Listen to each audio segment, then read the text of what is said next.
आज हम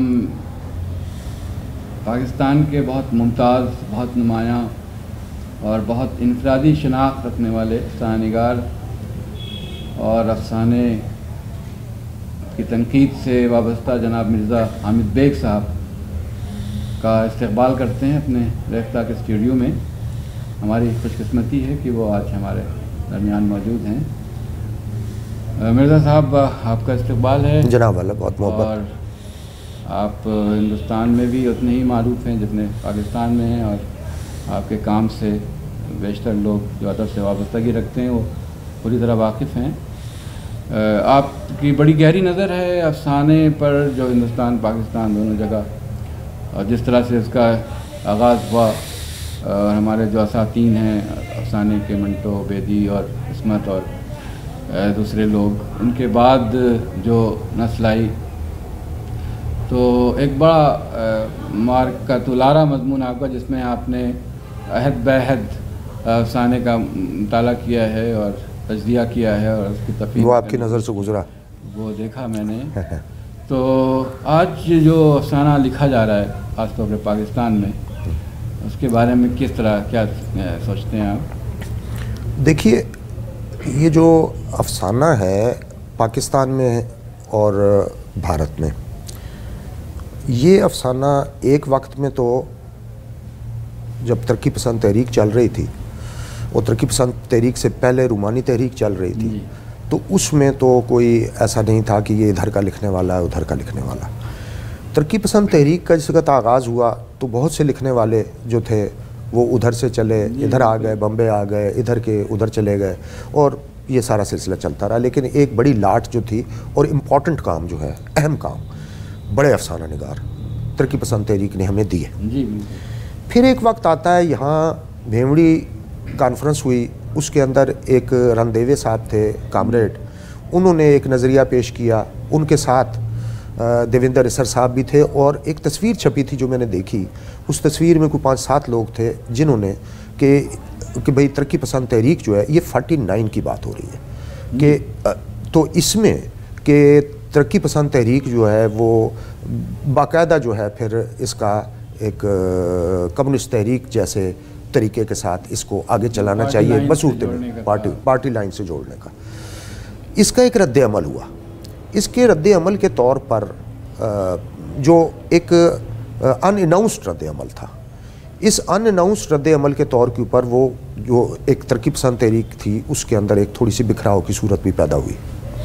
लेकिन यहाँ के जो काम करने वाले लोग हैं जिन्होंने ये काम किया तरक्की पसंद तहरीक पर, खा वो कमर रईस साहब हों या दीगर और लोग जिनके काम, जैसे अली अहमद फातमी हैं, उन्होंने तरक्की पसंद तहरीक पर लिखा, ये जो काम है जब हम ये देखते हैं तो पता ये चलता है कि जैसे उनके सामने पाकिस्तानी मंजरनामा तरक्की पसंद तहरीक का रहा ही नहीं।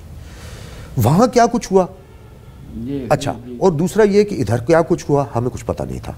लेकिन अब ये जो जिस वक्त लिटरेचर आ रहा है, तरक्की पसंद तहरीक नंबर छपा, सज्जाद ज़हीर नंबर छपा, ये इस वक्त नंबर छपे, सज्जाद ज़हीर नंबर के बाद जो है अली ये अब सरदार जाफरी का जो अब ये सेमिनार्स वगैरह होने शुरू, तो हमें पता चला कि इधर क्या कुछ हुआ था। असल में बात यह है कि जिस वक्त तरक्की पसंद तहरीक बिखराव का शिकार हुई तो नया अफसाना उस वक्त सामने आया, और ये है 60s की बात, यानी 58, 56, जिसके अंदर आप देखते हैं कि जो इम्पॉर्टेंट जो लिखने वाले अफसाना निगार थे, जैसे सुरेंद्र प्रकाश थे, बलराज मनरा थे, अनवर सज्जाद थे उधर से, खालिदा हुसैन थी उधर से, ये जो लोग थे, या गयास अहमद गद्दी थे इधर से, तो ये जो नाम थे इनके अंदर थोड़ा सा अगर हम ये देख लें कि जो शायर थे जैसे बलराज कोमल थे, उन्होंने बहुत उम्दा अफसाना लिखा। ये जो अफसाना था ये 60s का अफसाना था। इस अफसाने में हम ये कह सकते हैं कि जो जब कोई तहरीक जिस वक़्त अपने अख्तिताम को पहुंचती है या सिमट रही होती है तो उसकी जगह कोई और चीज़ लेना शुरू कर देती है, कोई नज़रिया लेना शुरू कर देता है, कोई तरीक़ाकार उसकी जगह, तो वो एक तरीक़ाकार था। 70s में जिस नस्ल के साथ मेरा ताल्लुक़ है, हम लोग आए 70 में, यानी हमारे अफसाने 70 में छपने शुरू हुए। हम लोगों के सामने एक तो ये बड़े अफसाना निगार थे जिनके अंदर इस्मत भी हैं, बेदी साहब भी हैं, बलवंत भी हैं, अहमदीन कासमी भी हैं, ख्वाजा अहमद अब्बास भी हैं, और तरक्की पसंद तहरीक के बाहर के जो अफसाना निगार हैं वो भी हैं, जैसे गुलाम अब्बास हैं। वो हमारे सामने ये था कि जिस वक्त, ये एक बड़ी अच्छी बात मैं ये समझता हूँ कि ज़िंदगी जो है ना उसका चलन ज़रा चेंज हुआ था, तब्दील हुआ। तरक्की पसंद तहरीक के सिमटने के साथ साथ वहाँ जो सख्ती हुई, जो इधर भी सख्ती हुई, दोनों तरफ सख्ती हुई, और उस सख्ती के नतीजा के अंदर भी कुछ लोग हटे, उस नज़रिए से भी हटे, और जो ज़िंदगी का जो एक चलन था वो एक बिल्कुल ही, जैसे मैंने एक बार बात की यहाँ, आले मसरूर साहब ने MA का एक निसाब तजवीज़ किया था और वो बाद में चला भी। मेरी किताब थी जो साहिल अहमद ने उर्दू राइटर्स गिल्ड इलाहाबाद से शाया की, अफसाने का मंजरनामा, ये 81 में, और वो किताब यहाँ MA के निसाब में शामिल हो गई 81 में। वो किताब 81 में वहाँ भी छपी थी, यहाँ हमसे भी छप गई। उसमें मैंने एक बात जो मैं समझता हूँ कि एक जो कोई बेहतर बात यानी की जा सकती थी इस हिसाब से, समझने के हिसाब से, कि हम एक पुरशोर, जैसे दरिया है, एक बड़ी पुरशोर रोड है, उसके हम ज़ेब्रा क्रॉसिंग पे खड़े हैं, बस पैर हमने उठाया है और ज़ेब्रा क्रॉसिंग पे आ गए, अब हमसे ना पीछे हटा जाता है, ना आगे बढ़ा जाता है, और ना हमें कोई ट्रैफिक जो है वो रास्ता दे रही है। तो 70s में जदीदियत का एक जो सिलसिला चला है, तो ये अब आपने इस वक्त ये बात की, तो ये सारा जो पस मंज़र था वो मैंने इसलिए बयान किया कि आपके यहाँ और हमारे यहाँ एक ही तरीके से जदीदियत को रद्द किया गया। यहाँ गोपीचंद नारंग साहब ने पहली आवाज़ उठाई, और उधर डॉक्टर जमील जालवी साहब ने एक मजमून लिखा जो औराकी में छपा था, और मैं ये समझता हूँ कि वो मजमून डॉक्टर वज़ीर आगा के जदीदियत के नुमाइंदा पर्चे औराक में वो मजमून छपा है। उसमें एक बात जो दोनों तरफ की गई, और अब वो आहिस्ता आहिस्ता मैं ये देखता हूँ कि यहाँ के जो तरक्की पसंद लिखने वाले हैं वो ये ज़रा ज़्यादा बढ़ चढ़ कर वो बात करने लगे हैं। कमर रईस साहब अब नहीं रहे, कमर रईस साहब भी ये बात किया करते थे, जो आखिरी यहाँ मुलाकातें मेरी उनसे हुई, पता चला कि वो ये कहते थे कि जनाब कहानी जो है वो खो गई थी। जी, कहानी खो गई थी। अच्छा, कहानी खो गई थी। अफसाना जो है, अफसाने का कारी भाग गया था। अच्छा, अफसाने का कारी किसने भगाया? मेरा मसला ये है कि अभी आपके यहाँ एक पर्चा छपा है, फ़िक्र व तहकीक, ये जो पर्चा छपा है, अफसाना नंबर आपका एक बहुत ज़ख़ीम नंबर निकला है। मुझसे भी इन्होंने एक चीज़ मांगी, तो अभी एक मैंने मजमून लिखा, नए अफसाना निगार से 2 बातें। इसमें मैंने ये यानी जो बात की वो कुछ इस तरह की है कि जो कारी भागा था, वो कारी भगाने वाला न खालदा हुसैन थी, न बलराज मेहरा था, न सुरेंद्र प्रकाश था, न गयास अहमद गद्दी था। उनके अफसाने तो लोग बड़ी दिलचस्पी के साथ पढ़ रहे थे। कारी भगाने वाले लोग जो थे वो 70s के अंदर जो हमारे साथ आए, बहुत से लोग थे जो दोस्त हैं हमारे, और वो जो हैं, जैसे अब कमर एहसन थे, आग अलाओ सहरा के बाद बिल्कुल खामोश हो गए, आग अलाओ सहरा के बाद बिल्कुल खामोश हो गए। और अब मैंने उन्हें जिस वक्त लोकेट यानी उन पता किया तो पता चला जी लखनऊ में बैठे हुए रिटायर हो गए जी। अब अनवर कमर है, बहुत अच्छा, बहुत उम्दा अफसाना लिख रहे थे। सलाम जो है, सलाम बिन रज़ाक को कोई उस्ताद नहीं पड़ी। सलाम बिन रज़ाक जो है वो आज भी वो एहतराम के साथ उनका नाम लिया जाता है, और अभी हम जिस फंक्शन के सिलसिले में यहाँ आए, यहाँ सलाम को अवार्ड दिया जा रहा है, गालिब अवार्ड। मसला ये है कि बहुत से लोग अफसाना निगार वो इस चक्कर में आए थे कि वो कोई एक नया काम शुरू हुआ है, कुछ ऊट पटांग कर लें और उसके अंदर हमारा नाम भी बन जाएगा। ऐसे कभी नाम नहीं बनता। ऊट पटांग जो किया गया है, खा हम नई शायरी को कह लें, ना हम जदीद शायरी को कर लें, उसमें जो जितना भी ऊट पटांग होगा उस दौर में 4 आदमी तो उसका जिक्र करेंगे, लेकिन उसके बाद फिर उसकी कोई दायमी कदर के तौर पर वो महफूज नहीं रह सकती चीज़। अब देखिए, इसमें मेरे ख्याल से एक ज़माने में ख़ास तौर पे हमारे यहाँ जो शपून जी, तो उसमें बाद औक़ात कुछ प्रेस्क्रिप्शंस भी दिए जाते रहे हैं हमारे जो उसके मुदीर थे जी, शम्स इस तरह के अफसाने लिखने चाहिए। मसलन वन फाइन मॉर्निंग उनको ये ख्याल आया कि अफसाने प्लाट नहीं होना चाहिए, तो वो उनके जो मुत्तबईन थे उन्होंने प्लाटलेस अफसाने शुरू कर दिए। नहीं, तो इस तरह से कुछ प्रेस्क्रिप्शंस भी मेरा ख्याल ये दिए गए है हैं कि यहाँ ये जो किताब थी जो उनकी उर्दू अफसाने की हिमायत में शम्स-उर-रहमान फारूकी की, उस किताब की तरफ आपका इशारा जो उसमें मज़ामीन शामिल है। मैं ये समझता हूँ कि फारूकी साहब ने उस वक्त तक एक भी अफसाना नहीं लिखा था। जी हाँ, उस वक्त एक चीज़। दूसरी बात ये, फारूकी साहब हमारे बहुत मोहतरम दोस्तों में से हैं, लेकिन उन्होंने एक अफसाना भी उस वक्त तक नहीं लिखा था। इनके अच्छे दोस्तों में से नैयर मसूद ने भी अफसाना मेरे बाद लिखना शुरू किया। ये ज़रा मैं क्लियर कर दूँ बात कि मेरा 69 में अफसाना छपा है पहला। नैयर मसूद साहब कोई 74-75 के बाद इनके अफसाने आने शुरू हुए, यानी वो पहले तहकीक की तरफ थे नैयर मसूद साहब। अच्छा, जो फारूकी साहब थे इन्होंने तो उस ज़माने तक कोई अफसाना लिखा ही नहीं था, और अफसाने जो वो किताब है उर्दू अफसाने की हिमायत में, वो उसको तो मैंने उस दौर में भी जो है एक तंज़े मलीह कहा था, और उन्हीं के पर्चे में कहा था कि ये तंज़े मलीह है, जो हम जैसे लोग हैं लिखने वाले, उन पर आप तंज़े मलीह आपने फरमाया। और उसका एक हाशिया भी उन्होंने लिखा हुआ है। उन्होंने एक हाशिया भी लिखा था कि नहीं, मैं बड़ी संजीदगी के साथ ये मैंने बात की थी। मसला ये नहीं है, ये है कि जिस वक्त कोई तहरीक जो है वो सिमट रही होती है, या उसकी जगह कोई और तरीक़ाकार ले रहा होता है, या कोई नई थ्योरी ले रही होती है, तो फिर उसकी हर अच्छी चीज़ जो होती है वो भी ख़राब हो जाती है, और जो उसकी ख़राब चीज़ होती है वो तो होती ही ख़राब है। मैं ये नहीं कहता कि आप यहाँ अब ये तरीक़ाकार ये बन गया कि जदीदियत को रद्द करने के सिलसिले में, या शबखून को रद्द करने के सिलसिले में, या फारूकी को रद्द करने के सिलसिले में मैं कोई रुकावट नहीं बनूंगा, कोई उसे रद्द करे।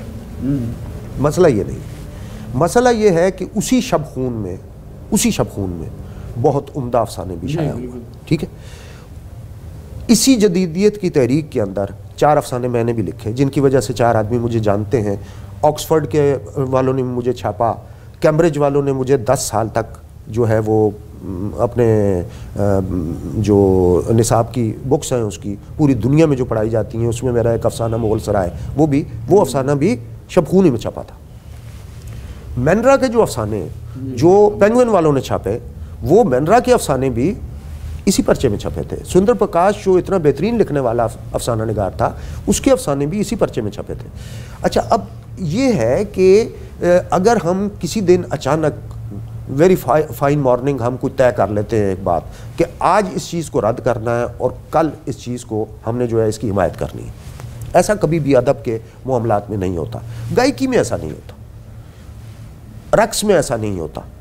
ये जो फ़नून है, इन फ़नून के अंदर हम जो है चीज़ों को ज़रा और तरीके से, इनकी टाइमिंग होती है, ज़रा और तरीके से इनके ऊपर जो है बात होती है, किसी और तरीके से हम इसकी तहसीन भी करते हैं। बाज़ औक़ात हम एक आँख के इशारे के साथ, एक हमारे सर के हल्के से हिलाने के साथ, आप तो शायर हैं, अब ज़ाहिर है आप वहाँ बहुत मारूफ़ है, आपका फ़रहत एहसास साहब जिस वक्त अभी आप पिछले दिनों वहाँ आए थे तो मुझे लोगों ने फ़ोन किया कहने के फ़रहत एहसास साहब आए हुए हैं तो मुलाकात भी। तो अब आपको मालूम होगा कि जब आप मुशायरे में बैठे होते हैं या कहीं आप कोई चीज़ सुना रहे हैं तो आपके सर हिलाने का एक अंदाज़ वो होगा जब आप ये कह रहे हैं कि ये शेर ये पढ़ लिया इसने, चल भाई अगला भी शेर पढ़ गुज़र, और एक सर आप उस तरह हिलाएंगे कि पता चलेगा कि ये शेर आपको अच्छा लगा। ठीक है जी। एक होती है वाह, यूँ ही हमने झाड़ दी मिट्टी, और एक होती है दिल से वाह निकलती है, और वो वाह जो होती है मैं तो ये समझता हूँ कि वो वाह आह के साथ मिलती जुलती कोई चीज़ हो जाती है। अस्करी साहब ने जैसे कहा था कि जैसे हज़रत अयूब जो हैं, जब उनके साथ ये सारा कुछ मामलात मुसीबत में पड़े हुए होंगे तो वो आ करते होंगे या वाह करते होंगे, बताइए।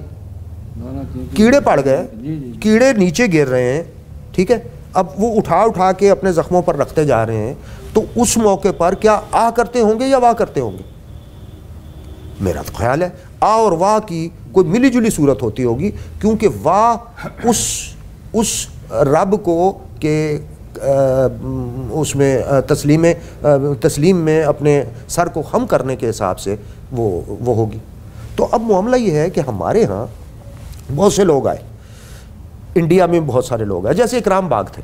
इकराम बाग ने तो ऐसे भी अफसाने लिखे कि एक चौकोर सा बना दिया, एक तिकोन बना दिया, और साथ लिख दिया कि ऊपर वाली मंजिल के ऊपर कोई नहीं रहता, अफसाना खत्म। ये भी शबकून में छपा।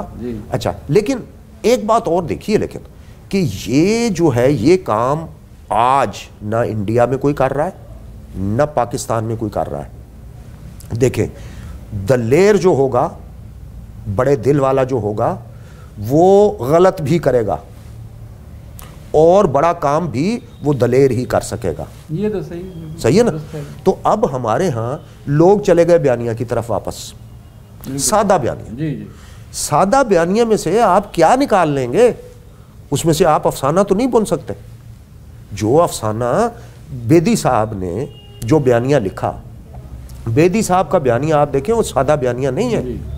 बेदी साहब ने जो अफसाना लिखा, मसलन जो उनके एक रोज़ अफीम चौरस्ते के पास क्या हुआ, उन्वान ही आप देखिए, सिर्फ एक सिगरेट, उन्वान ही आप देखिए, जोगिया, सोफिया, ये अफसाने आप देखिए, रंग बोल रहे हैं।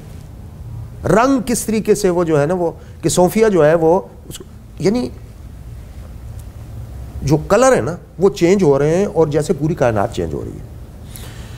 अगर हम उस तरह का बयानिया नहीं लिख सकते जो गयास अहमद गद्दी ने लिखा, वो बयानिया जो इन्होंने अलीगढ़ में बैठ के और अपना इन्होंने लिखा, अशरफ ने लिखा, ये लोग अब 80s के लोग हैं, इन लोग, इसने बयानिया लिखा लेकिन मोड़ मोड़ता हुआ, बहुत मज़े का बयानिया है और उसके अंदर अलामती इबाद है वो कोई, और उसकी नुकरें हैं निकली हुई, वो ऐसा सीधा सादा एक बात नहीं है।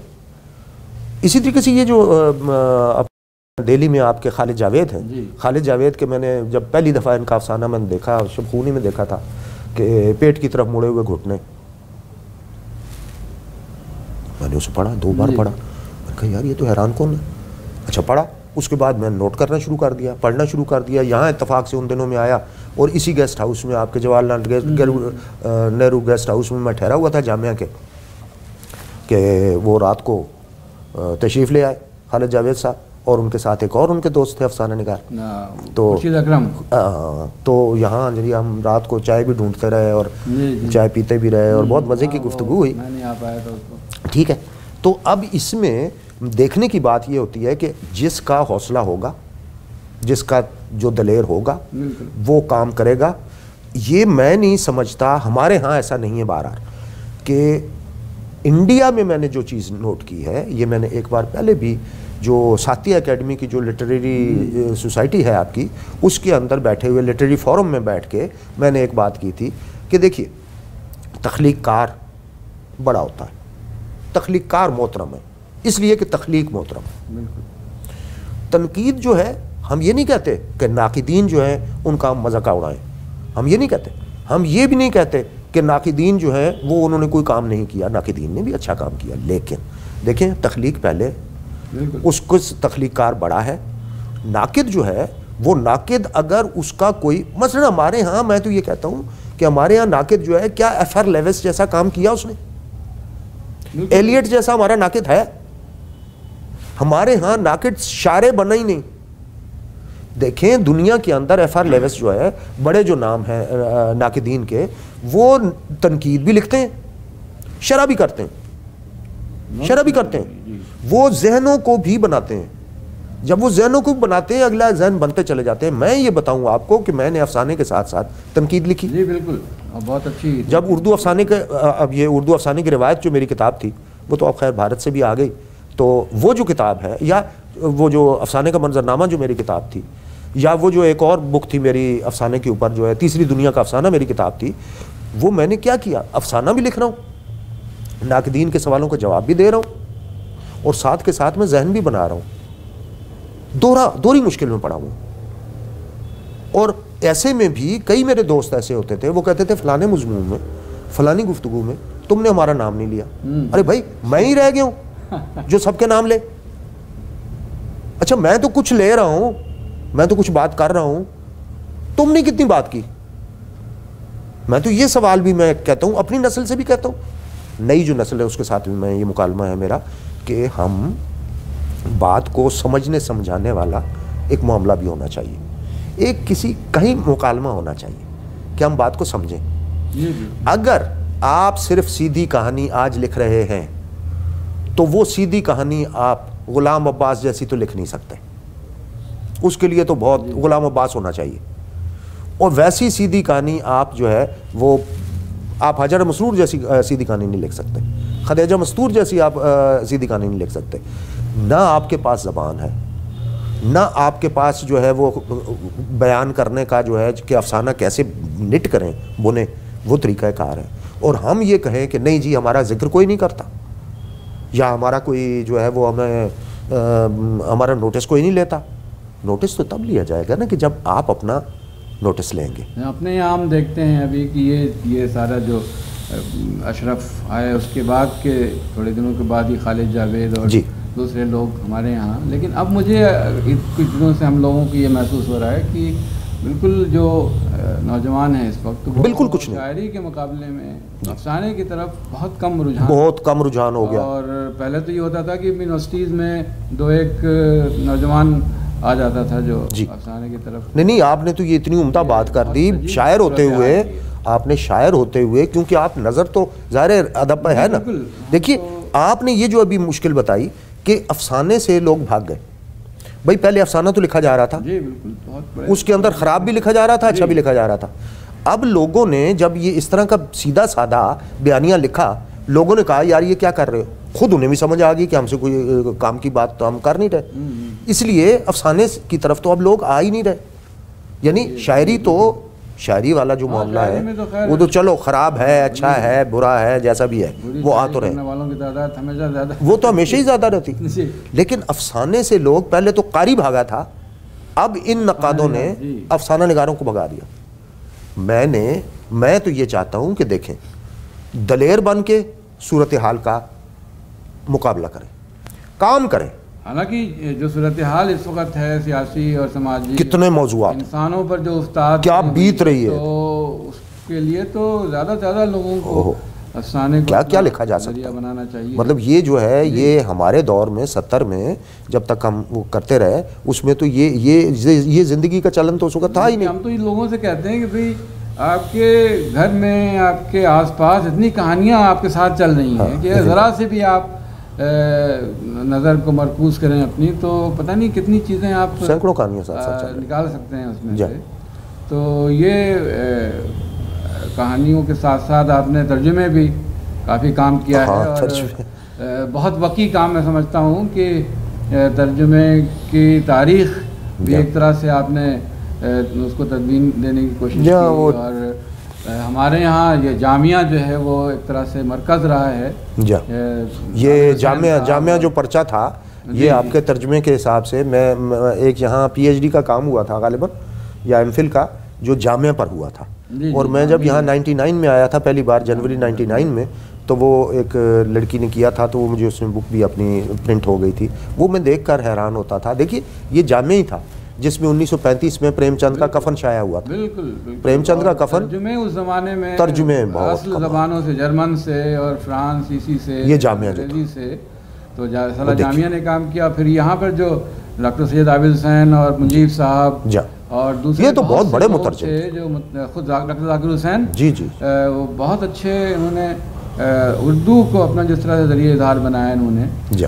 और ये तकसीम जो हमारी बरसगीर की हुई, इसने मेरे ख्याल से हिंदुस्तान में इस अमल को, जो दारुल तर्जुमा हैदराबाद था वो ख़त्म हुआ। तो उसके बाद से हमारे यहाँ थोड़ा मुझे लगता है कि कमज़ोर हुआ है ये सिलसिला, जो एक रवायत कायम हो रही थी उसमें। फ़लसफ़े की ख़ास तौर पर आबिद हुसैन साहब ने कांट का तर्जुमा किया, और अब्दुल माजिद दरियाबादी, अब्दुल बारी फरंगी महली, ये सारे लोग, बर्कले की किताब का तर्जुमा और नफ्सियात की किताबों का, तो वो एक रवायत जो बन रही थी उर्दू में फ़लसफ़े या नफ्सियात को या इक़्तिसादियात को लिखने की, वो ड्रेपर की किताब का वो ज़फ़र अली ख़ान ने उस वक्त तर्जुमा किया था, मज़हब और साइंस। मुझे लगता है इधर मैंने जो तर्जुमे पाकिस्तान में काफ़ी दिलजमई से काम हो रहा है। नहीं, वो ऐसे हुआ कि फ़रद साहब आपने ये जो आपने बात की कि शुरू में ये सारा कुछ हुआ, फ़लसफ़ा भी हुआ, तारीख़ भी हुई, सफ़रनामा भी हुआ, ये सारा कुछ तर्जुमा हुआ।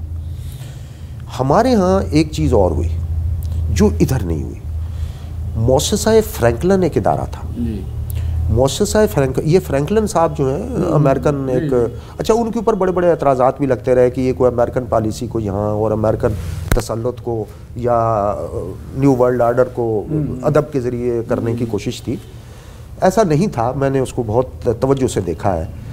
मौससा फ्रैंकलिन एक इदारा था जिसमें मकीन हसन कलीम साहब थे जो उधर से अमेरिका से उन्हें मुकर्रर किया गया। ये पूरा पाकिस्तान, इंडिया, श्रीलंका, भूटान, मालदीव, ये वो सारा, ये सारे इलाके के लिए। लेकिन ये इसका हेड ऑफिस जो है वो लाहौर में कायम हुआ।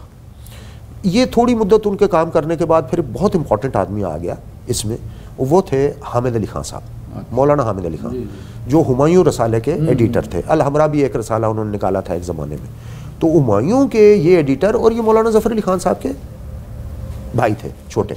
मौलाना हामिद अली खान। मौलाना हामिद अली खान का यहाँ से आप अंदाज़ा लगा लीजिए कि मंटो, सादिसन मंटो अपना पहला अफसाना हुमायूं में छपवाने का ख्वाब देखता था और वो इनके पास आए और आके वो अफसाना एक रख के, उनको फेस नहीं कर पा रहे थे और अफसाना रख के और वो चले गए। अच्छा, उन्होंने कहा भाई क्या है? उन्होंने कहा ये आज के दौर का एक बहुत बड़ा अफसाना निगार है, ये उसका अफसाना है। ये मुझे हामिद अली खान साहब ने बताया। तो वो कहने लगे कि वो नौजवान था, अभी मूछें भी नहीं आई थी, तो वो कहता है आज के दौर के सबसे बड़े अफसाना निगार का अफसाना है, आप ये चाप लें। कहा भाई उसका नाम भी तो लो। कहने लगे ये ऊपर नाम लिखा हुआ है। अच्छा, ऊपर सादत सन लिखा हुआ था। तो कहने लगे मैंने अफसाना पढ़ा तो उन्वान उसका था रीशो मूश। अच्छा, कहने मुझे नहीं समझ में आई कि रीश तो हो गई दाढ़ी, मूश हो गया चूहा। कहने लगे मैंने कोई निशान सा लगा के मैं बैठ गया कि अब ये किस दिन अजीम अफसाना निगार आएगा, मैं उससे पूछूं। तो वो कोई 4-5 दिन बाद यूं ही टहलते टहलते वहाँ से मंटो साहब गुजरे। उनका अस्सलाम वालेकुम। मैं इधर से वैसे ही गुजर रहा था। मैंने कहा कि वो पर्चा तो चला गया होगा प्रेस में। कहने लगा पर्चा तो चला गया प्रेस में, वो अफसाना अजीम अफसाना निगार का भी ये मेरे टेबल ही पे पड़ा है। चक्कर ये है कि ये उन्वान है रीशो मूश। तो रीश हो गई दाढ़ी, मूश क्या है? कहने लगे ये मूछ। कहने लगे ये तो चूहे को कहते हैं, मूछ जैसे आपने लिखा है। तो यानी ये सूरत हाल थी, अभी बिल्कुल यंग थे मंटो। तो मौलाना हामिद अली खान जो थे ये अलहमरा से और अपना ये जो है हुमायूं से ये बंद करके छोड़ के और ये इधर आ गए। और इन्होंने जो ये तर्जुमे करवाए इसमें आपका बहुत ही वाकई आपने जो बात की कि बहुत अच्छे तर्जुमे हुए। मोबी डिक का तर्जुमा हुआ, अस्करी साहब ने किया। मादाम बुवारी का तर्जुमा हुआ, अस्करी साहब ने किया। इसी तरीके से सितां दाल का सुर्ख व स्याह का तर्जुमा हुआ, अस्करी साहब ने किया। मुमताज़ शीरी ने किया, ठीक है जी, शफीक उर रहमान ने किया, इंतज़ार हुसैन, अशफाक अहमद, बड़े बड़े जितने भी ये जो राइटर्स थे इन्होंने क्या कमाल के तर्जुमे किए। ये सारे के सारे जो तर्जुमे थे नॉवेल्स के, अफसानों के मजमू के, बड़ी बड़ी अहम किताबों के, गुलाम रसूल मेहर साहब ने जो कुतुब जो चुनी, तो ये मौससा फ्रैंकलिन ने तर्जुमे का किया। हमारे यहाँ अलबत्ता एक काम है कि अब भी वो मौससा फ्रैंकलिन वाला काम तो अब वाइंड अप हो गया, बहुत बड़ा काम हुआ। लेकिन अब इस वक्त हमारे कोई 4-5-6 ऐसे इदारे हैं कि जो तर्जुमे का काम करवा रहे हैं। मैं ये नहीं कह पा रहा कि उस सतह का तर्जुमा हो रहा है, लेकिन यानी कम्युनिकेशन से एक मैं ये कह दूंगा कि इंफॉर्मेशन को एक जगह से दूसरी जगह मुंतकिल करने के हिसाब से तो ठीक है, लेकिन उस सतह का जो एक अजीम तख्लीकी तर्जुमा जो अस्करी साहब ने किया या वो उस तरह का तो शायद ना हो, लेकिन फिर भी इंडिया से ज़रा ज़्यादा हो रहा है। वैसे मुझे ये एक बात और महसूस होती है, जैसे 20 आज से 50-60 साल पहले तर्जुमे किए गए। अब जाहिर सी बात है कि तर्जुमा तो अपने ज़माने में जो ज़बान का मुहावरा है और जिस तरह से जो सतह है उसकी उसके तरक्की की जो सतह है ज़बान की, वो उसके मुताबिक होता है। तो 20-25-30 साल के बाद जब तर्ज बदलता है और कुछ मुहावरा भी बदलता है, तो उसी किताब का दोबारा तर्जुमा करने की ज़रूरत भी महसूस होती है। बहुत से मसलन हमारे यहाँ रहमुल हाशमी ने ये काफका के तर्जुमे अब हम पढ़ते हैं, उसको लगता है कि दोबारा ज़रूरत है, और हुआ, फिर वो काम हुआ। नैयर मसूद ने भी किया, और हमारे यहाँ आसिम भट्ट ने ये काम किया, काफका को उन्होंने, इधर नैयर मसूद ने, उधर आसिम भट्ट ने। तो आप तो हमारे रेख्ता से वाकिफ़ हैं, और बहुत जनाब, हमने तो नाम सुना है इसका, और काम कर रहे हैं यहाँ पर। तो हमारा मिशन ये है, संजीव सराफ साहब का जो इसके फाउंडर हैं जी, कि किसी तरह से जो उर्दू का जितना भी सरमाया बर सगीर में और दूसरी जगहों पर मौजूद है उसको डिजिटाइज किया जाए, और बरकी मोड में ला के, लेकिन किताबें कब तक कागज़ और दीमक कब तक महफूज रहेंगे।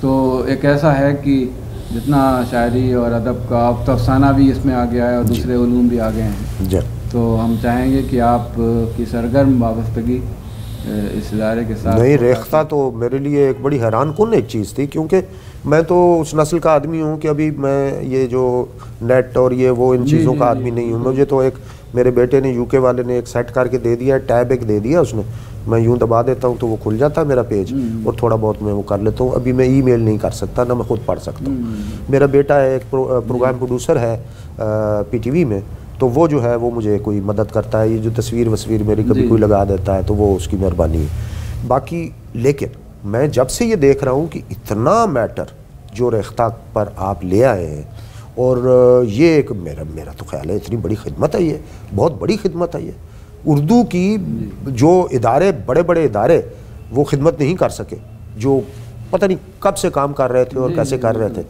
तो ये तो मैं समझता हूँ कि ये, मैं तो उन साहब को भी देखना चाहूँगा जिन्होंने ये बड़ा हौसला किया, और जनाब ये हमारे लिए बहुत हैरान कौन है।